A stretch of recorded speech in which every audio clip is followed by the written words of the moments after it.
చాలామంది మా దగ్గర కౌన్సిలింగ్ వచ్చినప్పుడు సార్ మంచి కెరియర్ ఉన్న ఫీల్డ్ ఏది ఫ్యూచర్లో అని చెప్పి అడుగుతారండి. జనరల్గా గుర్తుపెట్టుకోండి, మంచి కెరియర్ ఉండడం అనేది ఏదైతే ఉంటుందో అది మంచి స్టూడెంట్ మంచి పెర్ఫార్మెన్స్ కూడా చాలా ఇంపార్టెంట్ ఉంటుందండి. ఒక కోర్స్కి పర్టికులర్గా డిమాండ్ ఉంటుంది, లేదా డిమాండ్ ఉండదని చెప్పను కానీ, బట్ ఓవరాల్గా టెక్ ఇండస్ట్రీకి డెఫినెట్గా ఉంటుంది. బట్ ప్రొఫెషనల్ కోర్సెస్ పక్కన పెడుతున్నాడు, వాటికి డిమాండ్ ఉంటుంది. ఇప్పుడు మెడికల్ ఉంది, అమెరికాలో డాక్టర్ అయ్యాడు, డెఫినెట్గా చాలా ఇన్కమ్ ఉంటుంది. లేదా లా చదివాడు, ఇన్కమ్ ఉంటుంది.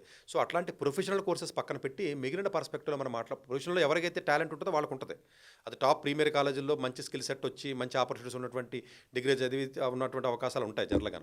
సో అలా కాకుండా జనరల్గా మిగతా కోర్సెస్ మనం ప్రొఫెషనల్ కాకుండా మెడికల్ లేకపోతే లా ఈ పక్కన పెట్టి చూసుకున్నప్పుడు మిగతా కోర్సులు ఇప్పుడు ఆర్కిటెక్చర్ ఉంది, బాగా 1,00,000 మందిలో ఎవడో ఒకళ్ళిద్దరు బాగా చేస్తారు. ఇప్పుడు ఆర్కిటెక్చర్ మంచిదని నేను చెప్పలేను, లేదా డిజైన్ ఉంది కొంతమంది అవుతారు, అలాగే ఇంజనీరింగ్లో కూడా కొంతమంది అవుతారు. బట్ ఓవరాల్గా టెక్ కాంబినేషన్లో ఉన్న కోర్సెస్కి విపరీతమైనటువంటి ఫ్యూచర్ ఉంటుంది. ఫ్యూచర్ అంతా టెక్ ఉంటుంది. ఆ టెక్కి 4 స్తంభాలే: maths, physics, electrical or electronics combination, computer science. ఈ 4 స్తంభాలలాగా ఈ కోర్సెస్ ఎక్కడైతే ఉంటాయో ఈ కోర్సుకి ఎక్కడా కూడా తిరిగి ఉండదు. ఈ 4 కోర్సులు చదివిన తర్వాత మీరు వేరే కోర్సుకి మెడికల్కి వెళ్ళొచ్చు, కెమిస్ట్రీకి వెళ్ళొచ్చు, బయోకెమిస్ట్రీకి వెళ్ళొచ్చు, అగ్రికల్చర్కి వెళ్ళొచ్చు, ఫార్మాకి వెళ్ళొచ్చు, ఏదైనా వెళ్ళొచ్చు. అంటే ఈ 4 చదివిన తర్వాత వేరే ఫీల్డ్స్లోకి వెళ్ళి ఎన్వైరాన్మెంటల్ సైన్స్కి కానీ దేనికైనా వెళ్ళి కూడా వర్క్ చేయొచ్చు. డోంట్ థింక్ దట్ ఈ 4 అంటే 4 ఫీల్డ్స్ ఉన్నాయనే కాదు.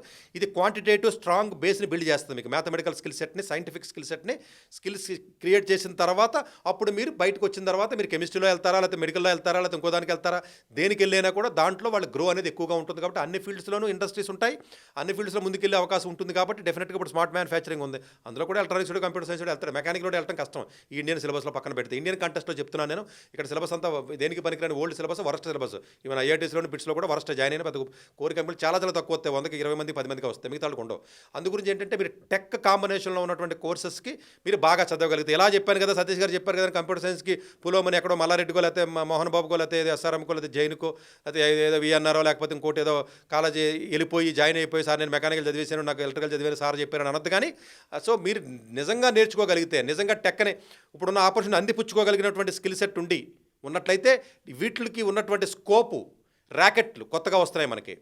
Energy sector, nuclear energy, data centres, ఒక స్పేస్లోకి ఎలా వెళ్ళిపోవాలి, కొత్తగా ఎలా వెళ్ళాలి, క్లైమేట్ చేంజ్, మొత్తం వాటర్ని ఏ విధంగా మనం సముద్రం వాటర్ని నార్మల్ వాటర్ చేయడం, లేదు గ్రౌండ్లో ఉన్న రిసోర్సెస్ ఎక్కడో 100 కిలోమీటర్ల లోపల ఉన్నటువంటి రిసోర్సెస్ని బయటకు ఎలా తీయాలి, రిసోర్స్ని ఎట్లా బయటకు తీయాలి, ఎనర్జీ సెక్టర్, లేదా ఆల్టర్నేటివ్ ఎనర్జీస్, లేకపోతే పొల్యూషన్ పర్స్పెక్టివ్లో ఏంటి, క్లైమేట్కి సంబంధించినటువంటి రీసెర్చ్ కానివ్వండి, లేకపోతే మెడికల్ విపరీతమైనటువంటి huge developments, medical health care industry కానీ, ఇవన్నీ కూడా ఫ్యూచర్లో స్ట్రాంగ్గా డెవలప్మెంట్ డిమాండ్ ఉన్నటువంటి కోర్సెసే.